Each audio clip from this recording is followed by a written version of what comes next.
मगर मुझे एक टॉपिक से हटके इतना अच्छा इन्होंने भी एक टोटका बताया, विच इज़ लाइक ये डाइटिशियन ही कोई अच्छी बता सकती हैं। इन्होंने बताया मेथी का जो मेथड़े का जो दाना है ना, वो और सफ़ेद ज़ीरा जो है वो रात को हम मिकदार करके आप पानी में भिगो दें, और सुबह जब आप उठें तो उसको आपने बॉईल नहीं करना या बस कुछ नहीं करना, उसको आपने छानना है, नहीं छानना, आप उसको सुबह सुबह नहार मुँह पी जाइए। उससे ये होगा कि आपका वेट भी लूज़ होगा, आपको ब्लोटिंग नहीं होगी, आपके फेस पे बॉडी में जो स्वेलिंग होती है एकदम से जो ऐसे आप फूले फूले लगते हैं वो नहीं लगेंगे आपका, तो हर चीज़ नॉर्मलाइज लगेगी। ऐसी है ये वेट लूज़ के लिए भी बड़ा काम करता है, वेट लॉस में भी हेल्प करता है फ़िज़ा। लेकिन कोई एक चीज़ जैसे जो ज़ीरा है वो इंसुलिन रेजिस्टेंस के लिए बहुत अच्छा है, जो मेथी दाना है वो भी इंसुलिन रेजिस्टेंस के लिए बहुत अच्छा है। लेकिन अगर आप मेथी दाना और ज़ीरे का पानी पी के उसके बाद पूरा दिन निहारी पाए खाएंगे तो फिर इसने वेट लॉस नहीं कराना। हाँ, अगर आप वेट लॉस डाइट प्लान पे हैं तो ये न्यूट्रास्यूटिकल्स डेफिनेटली आपको हेल्प कर सकते हैं वेट लॉस को बढ़ाने में, उस पूरे प्रोसेस को ज़रा बेहतर कर सकते हैं। अब ये वाली चीज़ जो आपने बताई है, इसके भले हम वेगन डाइट पे हों, नॉन वेगन डाइट पे हों,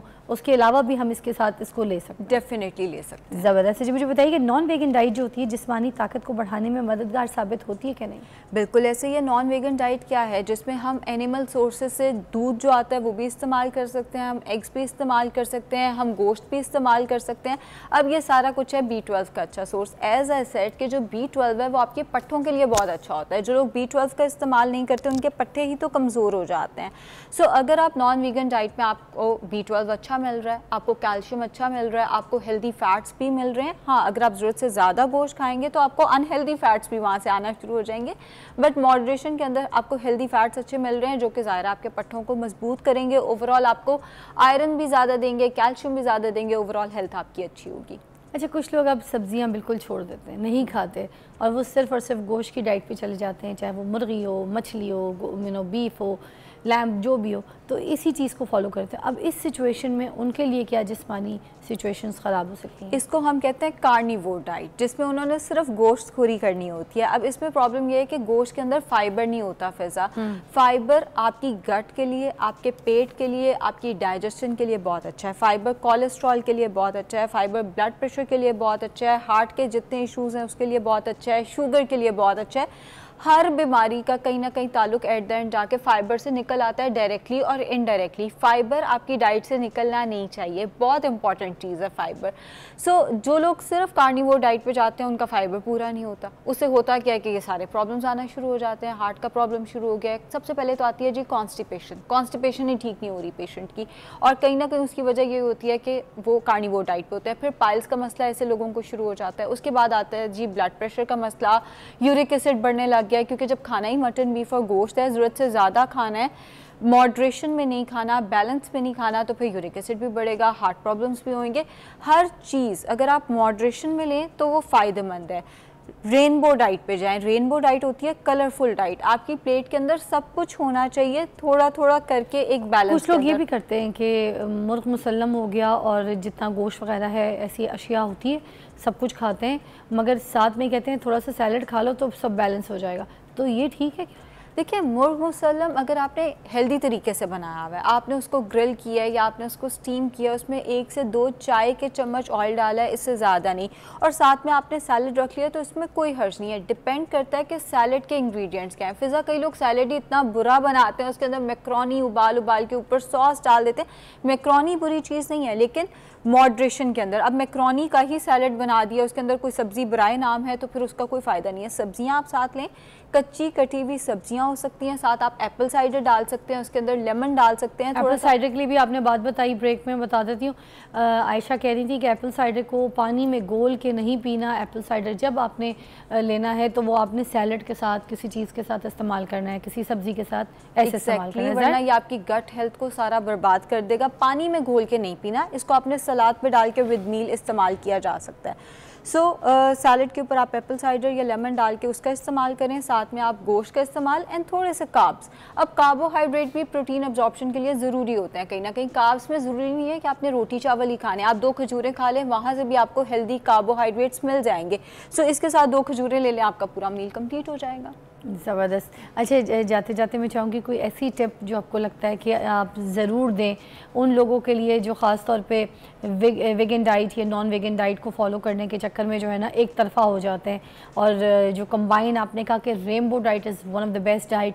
अगर आपकी प्लेट में सारे कलर्स हैं, सारी चीज़ें हैं, हर तरीके का मौसमी सब्ज़ी है और साथ साथ गोश्त भी है, फाइबर भी है, प्रोटीन भी है, तो वो आपका एक कंप्लीट रेनबो मील है, राइट। अगर इस तरीके की डाइट कोई नहीं ले रहा, अब उसके लिए आप क्या मैसेज देना चाहेंगी? पहले सबसे पहली बात तो ये फ़िज़ा कि ट्रेंड्स को फॉलो नहीं करना। When it comes to diet, आप ट्रेंड्स को फॉलो नहीं करेंगे, आप हेल्थ गाइडलाइंस को फॉलो करेंगे, आप डाइटिशियंस को, डॉक्टर्स को फॉलो करेंगे, ट्रेंड्स को देख के आप अपनी सेहत को ख़राब नहीं कर सकते। दूसरी चीज़ ये आती है कि अगर आप किसी वजह से वीगन हुए हैं तो ये एक शॉर्ट टर्म डाइट है, आप इसको 3 to 4 मंथ्स मैक्सिमम लेके चलेंगे, उसके बाद आपने नॉर्मल डाइट की तरफ आ जाना है। किसी वजह से अगर आपको वीगन होना पड़ गया या आपका मज़हब आपको गोश्त खाने की इजाज़त नहीं देता, उस केस में आपने सप्लीमेंट्स का इस्तेमाल साथ में ज़रूर रखना है ताकि आपको इसके कोई कॉन्सिक्वेंसेस ना पूरे करने पड़ें, कोई कॉन्सिक्वेंसेस ना इसके भुगतने पड़ें। इसके साथ साथ आपने अपने प्रोटीन को पूरा करने के लिए नट्स का ज़रूर इस्तेमाल करना है अगर आपका मज़हब आपको वीगन होने का कहता है।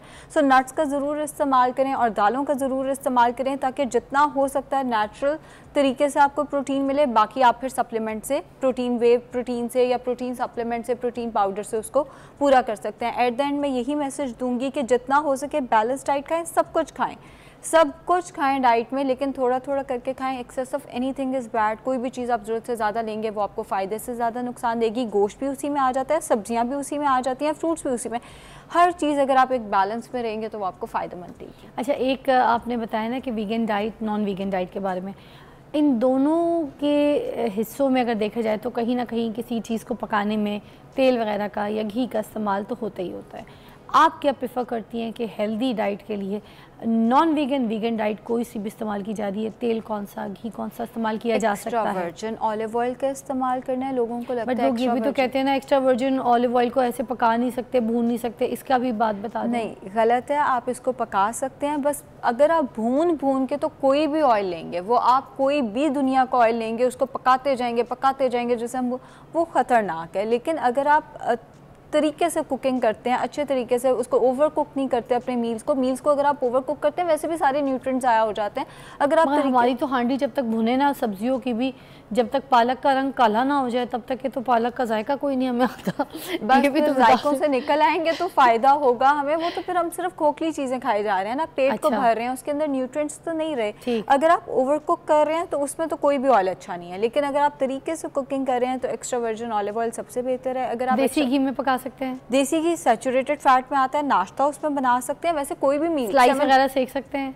अल्लाह माफ़ करे, बिल्कुल भी नहीं। कभी भी कार्ब्स को उसके ऊपर जैसे देसी घी को रोटी पे लगा के नहीं खाना, वो फिर फ़ायदा इससे ज़्यादा आपको नुकसान देगा। आपने बनाना है, आप नाश्ते में अंडे उसमें बना सकते हैं। पहले कि मैं जाऊं जल्दी बताएं यहाँ पे, क्योंकि हम पंजाब से है ना, पंजाब में तो यही होता है कि रोटी बनाई, ठीक है, उसके बाद हाँ घी लगाया तो उसको पकाया नहीं, उसको कच्चा उतारा, बस गरम रोटी पे देसी घी रख के सालन के साथ दे दिया। दोनों केसेस खाना है कि नहीं खाना? नहीं खाना, बिल्कुल भी इस तरह से देसी घी इस्तेमाल नहीं करना। क्या होगा सैचुरेटेड फैट अगर खा लिया जल्दी से? टाइम हार्ट की हेल्थ खराब होना शुरू हो जाएगी, ब्लड प्रेशर का मसला शुरू हो जाएगा, कोलेस्ट्रॉल का मसला बढ़ जाएगा आपका। सो सैचुरेटेड फैट सिर्फ 7% आपकी डाइट में होने चाहिए, और वो आप नाश्ते में चलो जी अंडा उसके अंदर बना लिया, कुकिंग में इस्तेमाल करें, ये नहीं कि कार्ब्स के ऊपर लगा के। लास्ट मक्खन भी नहीं, मक्खन बिल्कुल सेम कैटेगरी। तो हमारी नानी दादियां तो हमें कहती है ये खाओगे तो मुंह निकलेगा, ये खाओगे तो रंग साफ होगा।